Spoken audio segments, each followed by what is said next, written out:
sou militante do MAB, Movimento dos Atingidos por Barragem, e sou moradora da comunidade do Pimental.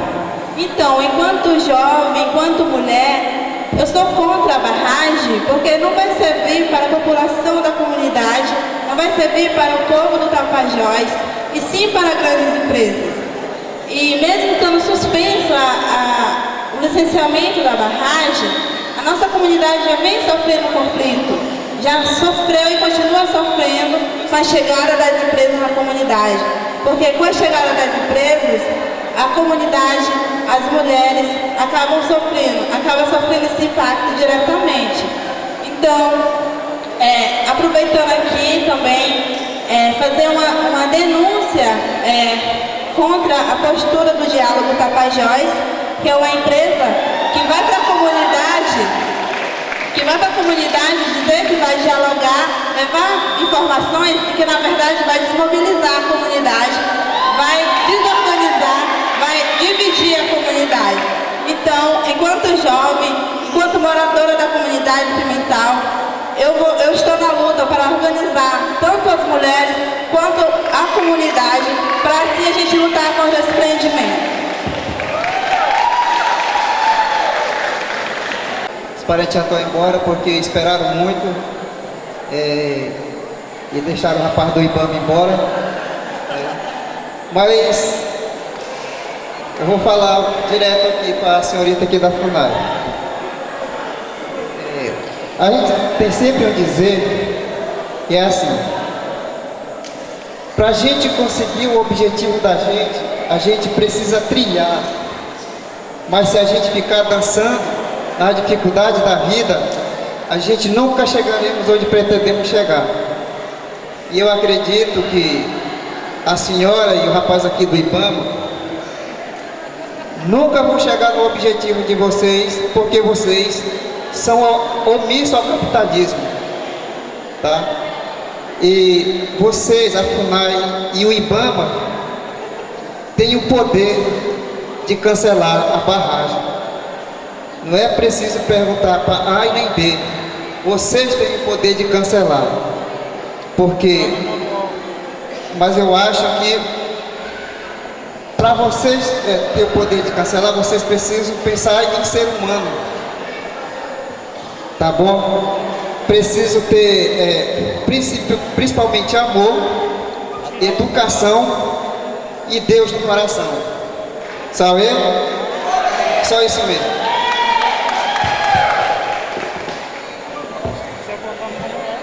Oi.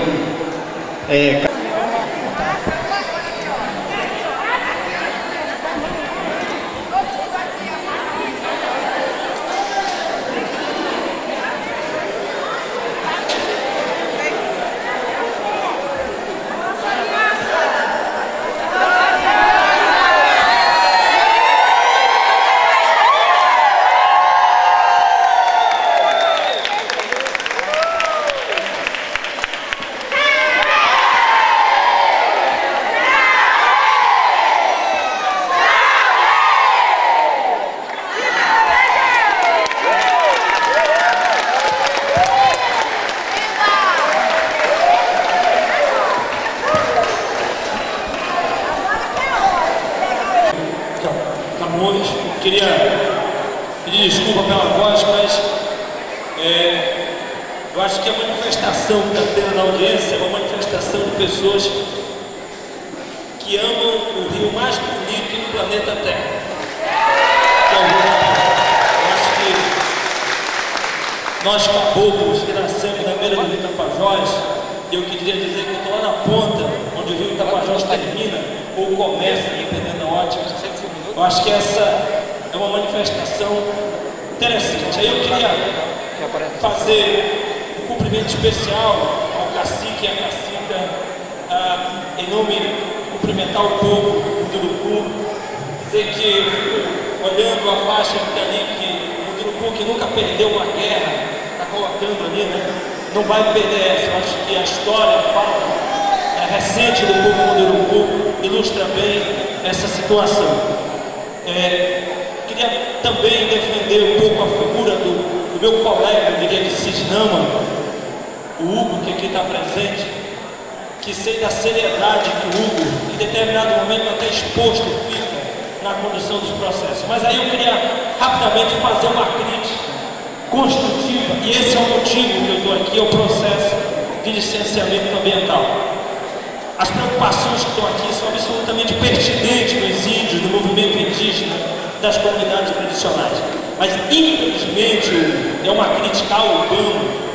O estudo de impacto ambiental não enxergou, não visualizou os problemas, a jusante da barragem. O que vai acontecer após a construção, depois da barragem, até essa é uma crítica que nós tentamos entender enquanto município de Santarém, dos impactos e do que fazer se esses impactos venham a acontecer. Aí é uma crítica que eu queria colocar ao meu amigo Jubal, que está aqui, colega, e aos colegas das outras secretarias. Eu vi que o meu colega de Aveiro estava aqui. Eu acho que os municípios precisam fazer, nesse contexto, uma análise que extrapole aquela análise temporal do imediato, dos impactos desses grandes empreendimentos propostos para a Amazônia. E aqui eu queria colocar e ilustrar o que a doutora Nília, do Ministério Público Estadual, colocou, dessa preocupação que a gente tem, por exemplo, na temática da saúde do município de Santarém. Isso pode se agravar. O estudo de impacto ambiental, ele precisa enxergar essas situações hoje.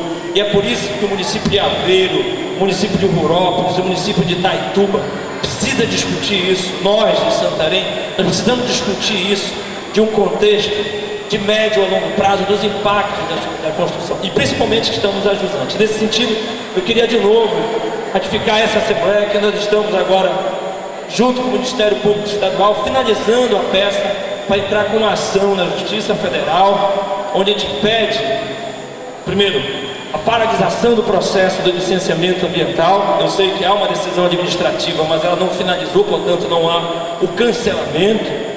Que a gente entenda de uma vez por todas o que vai acontecer com o belo e lindo rio Tapajós após a construção da hidrelétrica, se ela vier os seus impactos.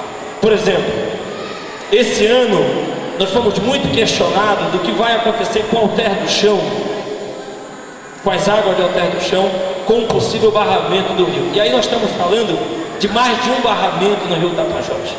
E de novo eu ratifico o desejo do Ministério Público Estadual, que a doutora Olia fala a necessidade de nós fazermos o que a gente chama de avaliação ambiental estratégica, né? Ou seja, fazer o processo enxergando o rio e não uma barragem. Então, é uma crítica construtiva.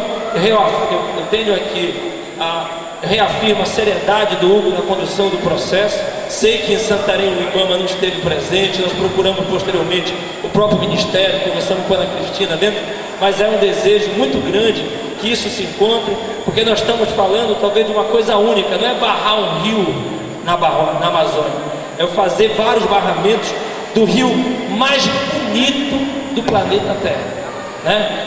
Tem uma poesia, e os poetas, eu vi há pouco o jornalista falar aqui sobre poesia do hino de Itaituba, do hino do estado do Pará. Tem várias músicas que os poetas falam bastante do rio Tapajós, e tem uma que diz assim, que é linda, diz o seguinte: na terra do verde bravio, um azul sinuoso passeia, é a mansa corrente de um rio que eu trago correndo na veia. Isso talvez seja influenciado muito mais pela energia e pela relação positiva e linda que os mundurucus têm com essa área. Muito obrigado, tá? E o desejo que a gente possa continuar tendo o Tapajós bonito e lindo. Informante que não há mais perguntas ao IBAMA, e não é a primeira vez que eu posso dizer, trata-se sim de uma pessoa séria. Ele não está faltando com respeito com ninguém aqui, ok? Eu preciso registrar isso. Não é nenhuma defesa dele, não sou advogado dele, ele não me passou nenhuma procuração, mas eu preciso registrar, trata-se sim de uma pessoa séria, tá bom? Obrigado. Quer dizer que ninguém pode mais falar sobre o IBAMA. Não, só o que eu tenho que dizer. É a sua vez. Eu sou de Pimental, eu moro há 43 anos lá e tinha um terreno. Aí o que aconteceu? Eu parei de criar Por que não pude derrubar? Porque eu não tinha dinheiro para pagar uma multa. Aí o que aconteceu? Parei minha criação, hoje está lá, justamente eu peço a Deus nunca sair essa hidrelétrica, porque se sair ela vai para o fundo. Então isso é que eu fico perguntando, por que eles têm um projeto de não destruir a Amazônia e o próprio IBAMA, o governo vai destruir? Era só isso. Obrigado. Puxando principalmente pela fala do Podaliro, da doutora Lília, sempre bem fazendo as ponderações muito certeiras, e a senhora da fase, né, que falou também, tá ali. Bem, eu falei mais do componente indígena, porque ele foi o limitante do estudo. Não tem uma outra análise do resto. Todo mundo aqui sabe que o estudo é ruim. Eu foi dito várias vezes. Não estou desmerecendo ninguém que está aqui na mesa em relação aos estudos. Quando o Dr. Eric fala de 24 anos para que foram estudados no Japão, né, com toda a capacidade que o Japão tem, e ainda assim não foi possível chegar a um diagnóstico concreto, não quer dizer que a gente vai atropelar isso. Há que se reconhecer que o IBAMA cometeu muitos erros em Belo Monte. Nós sabemos que esses erros aconteceram. Sabemos que tem várias coisas que não foram levantadas nesse estudo de impacto ambiental aqui em São Luís do Tapajós. Mas isso também não houve uma análise aprofundada para colocar as contribuições. E com certeza o Camões está aqui, o próprio Espírito já conversou com o IBAMA também, essas contribuições deverão estar no processo caso continue. Que a gente está vendo, né, e tem até uma reunião marcada na próxima semana, a gente está tentando marcar uma reunião, né, que não está confirmada, para a gente tentar aproximar essa posição da FUNAI e do IBAMA, e se a gente tivesse limitador indígena, como a FUNAI já explicou, a própria palestra da Tatiana deixa inferir isso, para ver o próximo encaminhamento. Hoje não tem nenhuma análise, nenhum passo adiante no processo, né, e mesmo que isso seja uma opção, que eu particularmente acho que vai ser bastante difícil, não há como não considerar tudo que foi colocado aqui. Então os outros passos, todo o problemática social, deslocamento sanitário, que foi bem colocado pelo pessoal da FGV, que colocou em Altamira, o próprio IBAMA reconheceu o erro da Independente 2, as 434 famílias que não estavam colocadas pelo empreendedor e que foram para dentro do processo. Então, não há um aprofundamento na análise, por isso que não foi falado desses outros pontos aqui. Esse é o motivo. A questão indígena, ela é preponderante agora e trava o processo. Ela trava o processo, né? Não tem nenhuma outra análise. E antes de ter a licença prévia, existem, como o Camões colocou no slide dele, são acho que 10 ou 12 passos. A gente está no segundo passo, estudando ainda. Esse estudo com certeza tem que ouvir tudo que está sendo colocado para cá, e não tem como encaminhar isso sem que seja totalmente redondo a situação. Então, por isso que eu não falei dos outros pontos. É só esse o caso. Não quer dizer que nada vai ser considerado, tá? Com relação à proteção das terras indígenas, o IBAMA tem um trabalho direcionado, é o principal responsável pela fiscalização das áreas indígenas. Tem um trabalho recente na área Yanomami, justamente com o mercúrio. O Instituto Socioambiental fez um levantamento com alguns laboratórios, mostraram a contaminação de mercúrio por conta do garimpo ilegal. Nós fizemos uma ação recente com destruição das balsas que não eram de pessoas que estavam colaborando com a região, muito pelo contrário, estavam causando mais contaminação aos povos ribeirinhos e indígenas. Então o IBAMA tem feito algumas operações sim. Só me ajuda com mais alguma que eu tenho esquecido, Camões.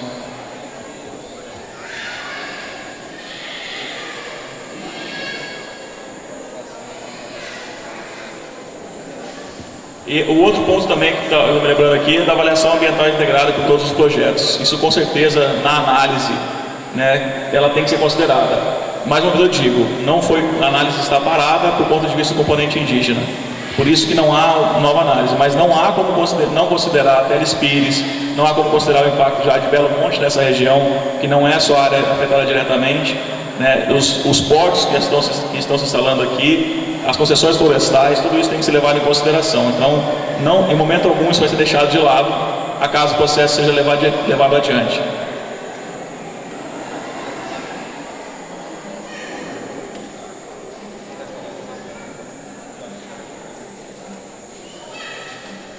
O cancelamento, como eu falei, é uma decisão que não é do IBAMA. O processo não nasce no IBAMA. Ele pode optar pela inviabilidade. Hoje a lei brasileira, ela permite que se houver uma alternativa locacional, se houver um outro local, com novos estudos, o empreendimento poderá ser colocado. Mas a decisão do cancelamento não é somente do IBAMA. A viabilidade ambiental é apontada pelo IBAMA, assim como a viabilidade do componente indígena é apontada pela FUNAI.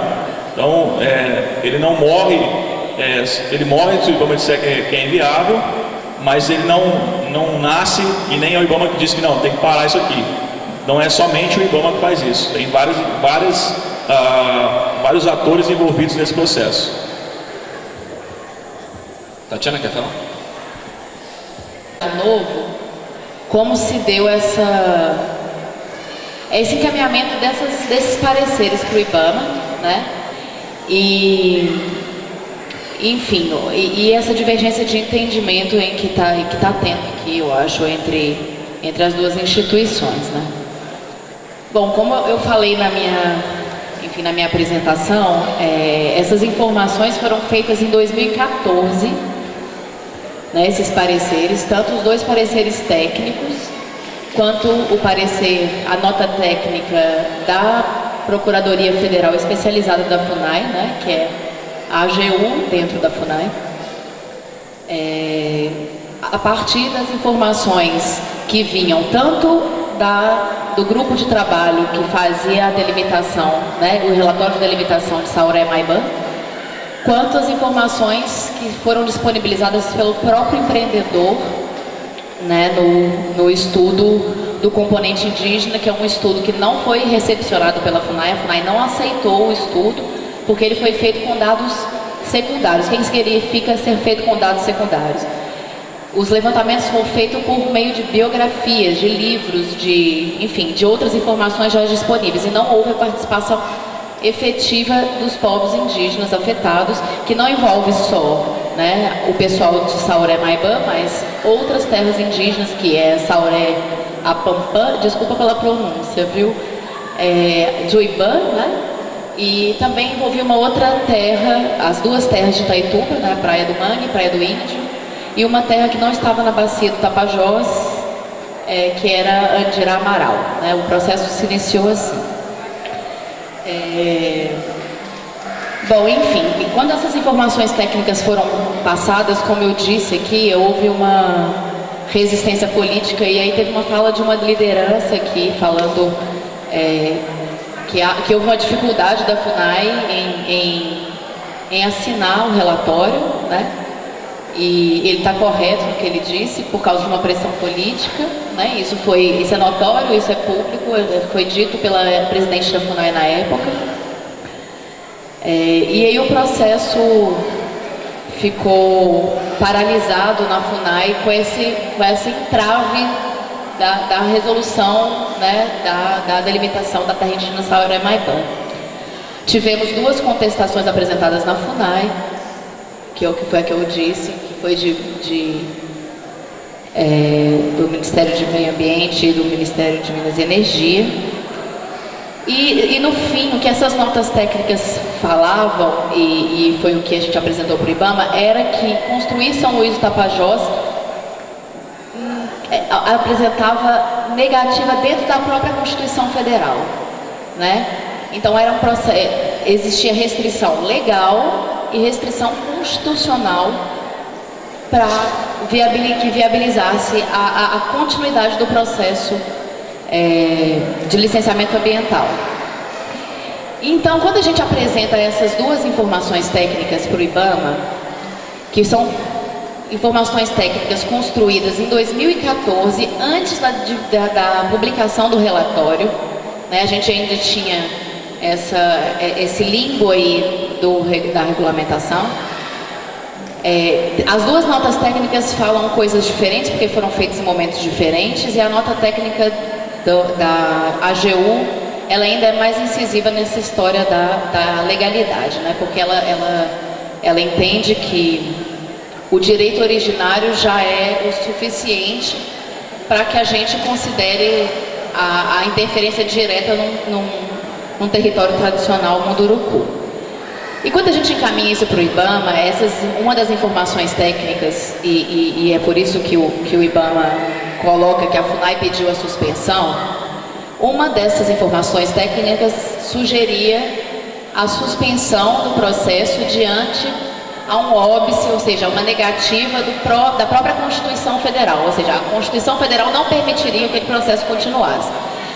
Então é muito delicado assim, esse jogo de palavras, sobre a FUNAI pediu a suspensão do processo, porque a suspensão do processo não foi uma coisa vazia de informação, né? Era uma ilegalidade. A gente estava entendendo ali, no entendimento das duas informações técnicas que foram depois repassadas pela Diretoria de Proteção e Desenvolvimento Sustentável, que é a diretoria competente para isso, ao IBAMA.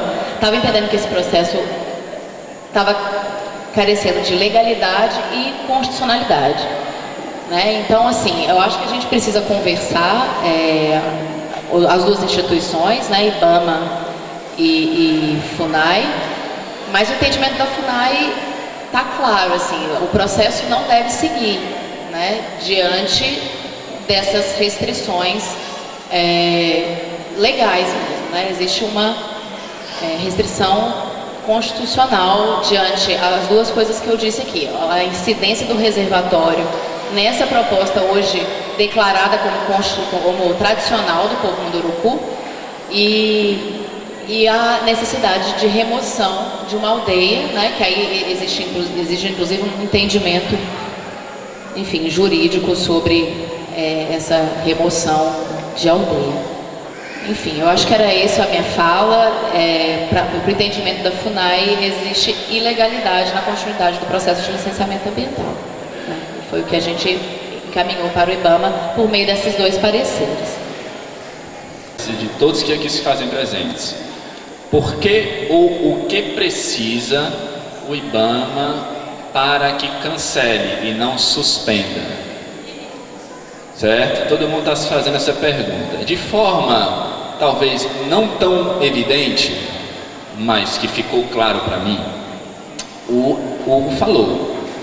Segundo o IBAMA, a diretoria de licenciamento do IBAMA, me conserte se eu estiver errado, os pareceres que sustentaram o posicionamento mais recente do IBAMA, no sentido de suspender o licenciamento, os pareceres da FUNAI, segundo o IBAMA, recomendavam a suspensão, não o cancelamento. Não expressava isso, o cancelamento. Apresentava-se o óbice constitucional e no final indicava-se ou sugestionava-se a suspensão do licenciamento. Não é bem essa a leitura que eu acho que deve ser feita e que se faz dos próprios pareceres, porque esses pareceres, que de novo, complementando a fala da Tatiana, foram escritos, e muito bem escritos, em meados de setembro de 2014. Eles foram encaminhados sem o rigor formal adequado, não é isso, Tatiana?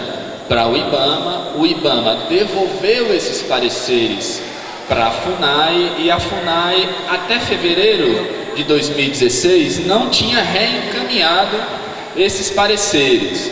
Quando é que a FUNAI resolveu reencaminhar esses pareceres? Quando nós sentamos numa conversa bastante amigável e esclarecedora, tomando um café bem bacana na FUNAI, eu fui a Brasília e chegamos a um consenso. É preciso que a FUNAI tire esses pareceres da gaveta, diríamos assim, e reapresente ao IBAMA. Isso foi em 18 de fevereiro de 2016. Em 26 de fevereiro, não é isso? 26 de fevereiro de 2016, portanto, menos que 10 dias, esses pareceres foram enviados